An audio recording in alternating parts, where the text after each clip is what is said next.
আল্লাহর কোন বান্দা যদি আল্লাহর কাছে খালেস নিয়তে তওবা করে নিজের অপরাধ স্বীকৃতি দেয় আর বলে আমি আল্লাহ ওয়াদা করলাম আর অপরাধ করব না, আল্লাহ নবী বলেন তার অপরাধগুলো এমন ভাবে ক্ষমা করে দেওয়া হয় একজন সদ্য নবজাতক শিশু সন্তান এই মুহূর্তে জন্মগ্রহণ করলে তার আমল নামায় যেমন কোনো গুনাহ নাই, আল্লাহ সুবহানাহু ওয়া তাআলা ওই সদ্য নবজাতক শিশুর মতো তার গুনাহ মুক্ত বানায়া দেয়। তুমি আসতে বলবে, শুধু তুমি আসতে বলবে।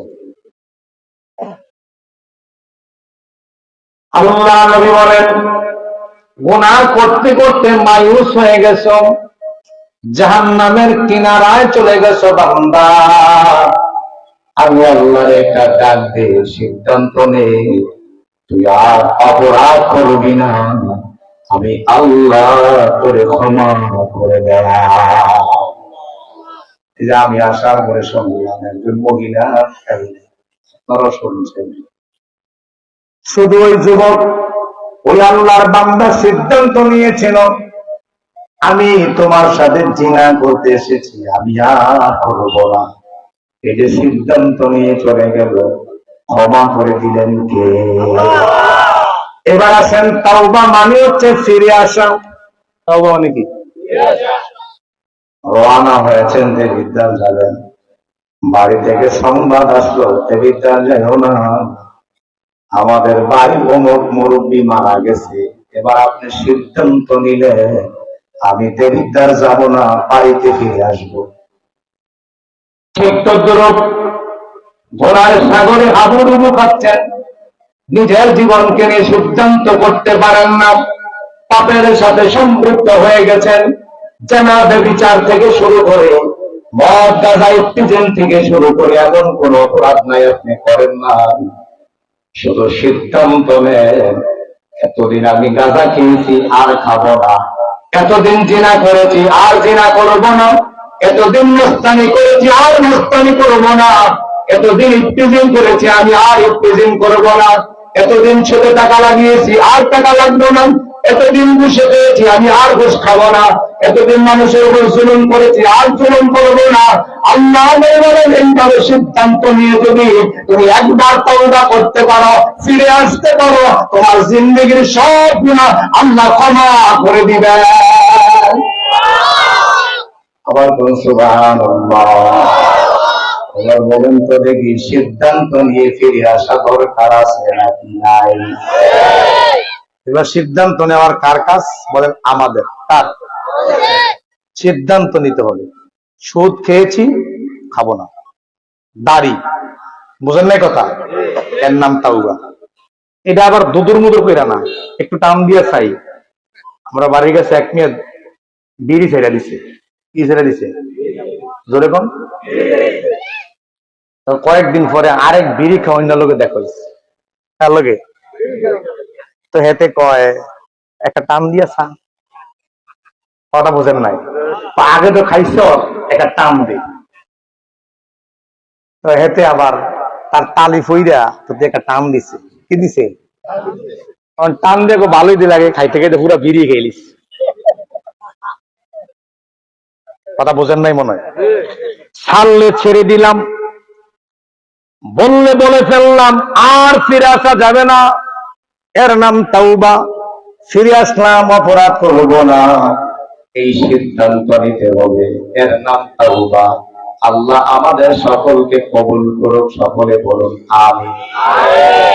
এবার আসেন দ্বিতীয় ক্ষমা চাওয়ার আরেকটি মাধ্যম হচ্ছে আল্লাহর কাছে ইস্তেগফার পাঠ করা, ক্ষমা চাওয়া।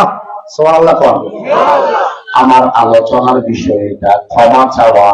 এবার সবাই মিলে বুঝে শুনে উত্তর দেন, বান্দা যত অপরাধ করে ওই অপরাধের ক্ষমা চাইবে কার কাছে? এটা বুঝছেন তো? তাইলে পৃথিবীর কোন মানুষের কাছে ক্ষমা চেয়ে লাভ নাই, পৃথিবীর কোন মানুষ আপনাকে ক্ষমা করতে পারবে না, একমাত্র যিনি ক্ষমা করতে পারেন তিনি আপনার আমার রব। তিনি কে? এই আল্লাহ আপনাকে ঘোষণা দিয়েছেন বান্দা, ও বান্দা, সূরা বাকারার ৯৯ নম্বর আয়াতে আল্লাহ তাআলা ঘোষণা করেছেন ওয়াস্তাগফিরুল্লাহ। অনুবাদ শোনার আগেই বলুন আল্লাহু আকবার। আল্লাহ আদেশ করেছেন বান্দা ক্ষমা চা। কে আদেশ করছে? এর মানে কি আপনার আমলনামা গোনা নাই? আল্লাহ বুঝছে নাকি বুঝে নাই? আল্লাহ বুঝা কইতেছে আস্তাগফিরুল্লাহ, ও বান্দা ক্ষমা চা।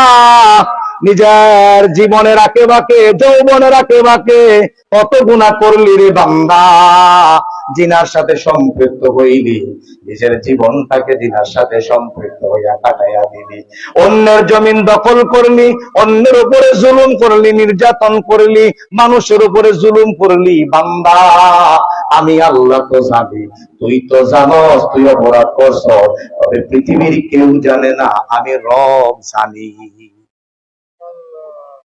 মাইকগুলো ঠিক করার জন্য অনুরোধ করছি।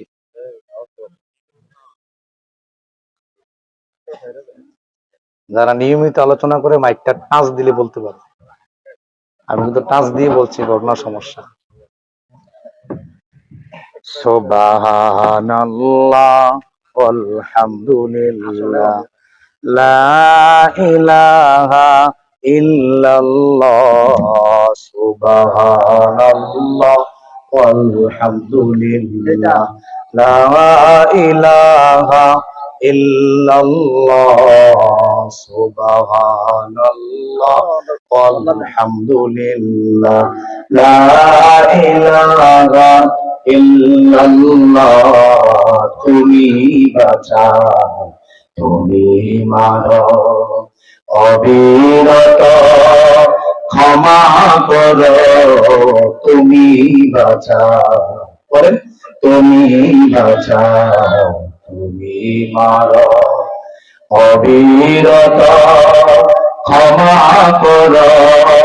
ধরার যে জন তাকেই ধর, ধরার যে জন তাকেই ধর, সবই মুঠোয় তুমি আল্লাহ সুবহানাল্লাহ।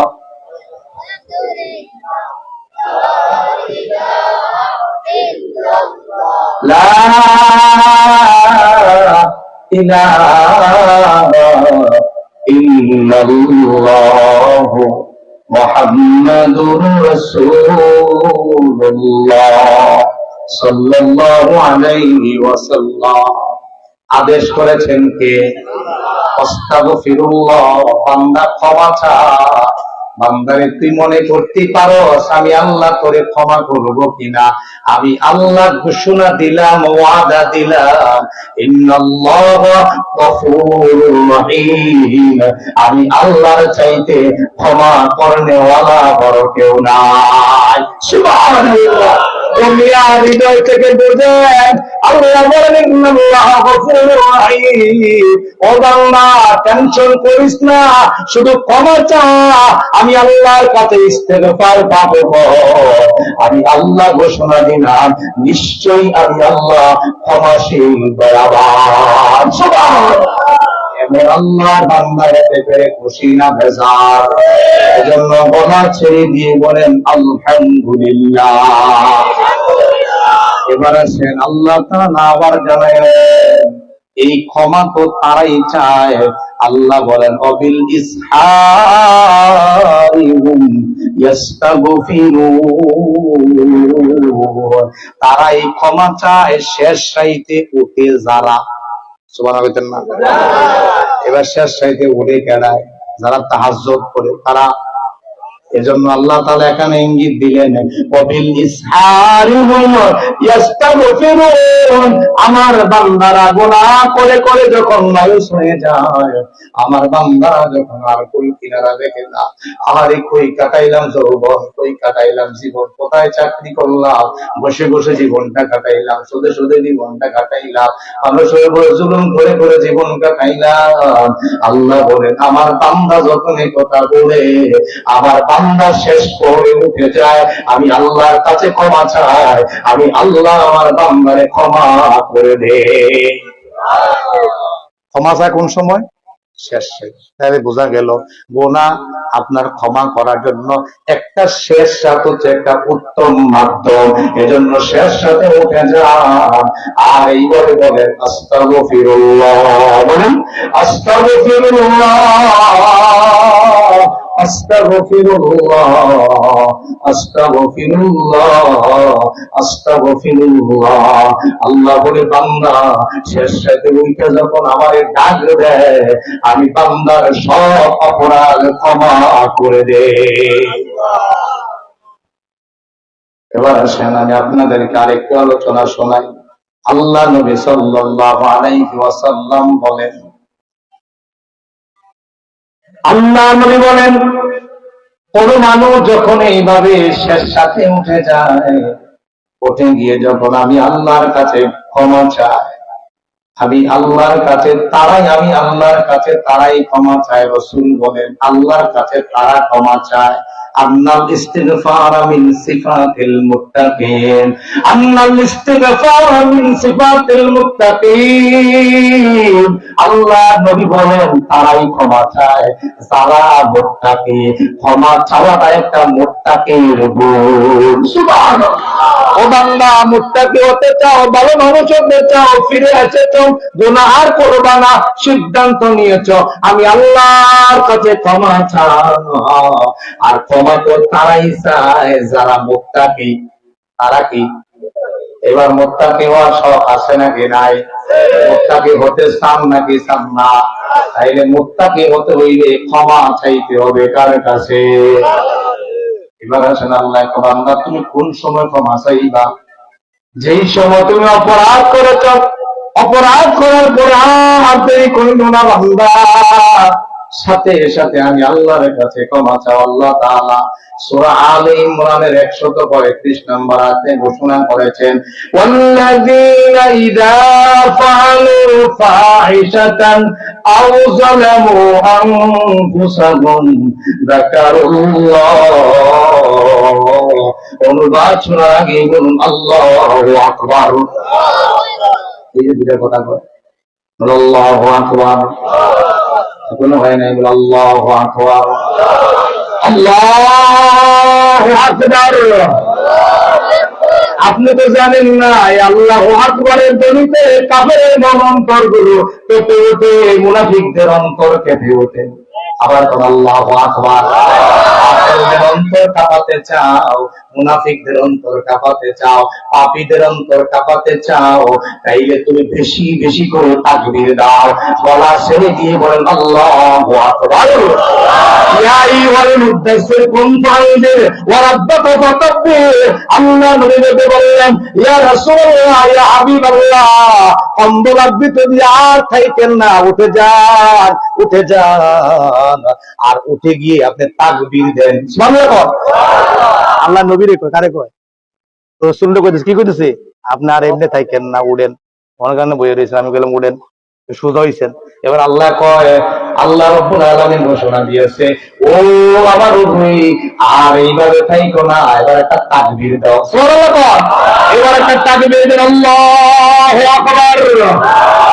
এই তাকবীর যদি দিতে পারেন মুনাফিকের অন্তরে কম্পন করে, কাফেরদের অন্তরে কম্পন করে, তাকবীর শুনলে যদি আপনার ভালো না লাগে, বুঝতে হবে আপনার ঈমানে এখনো গলদ আছে। ঈমানে কি আছে?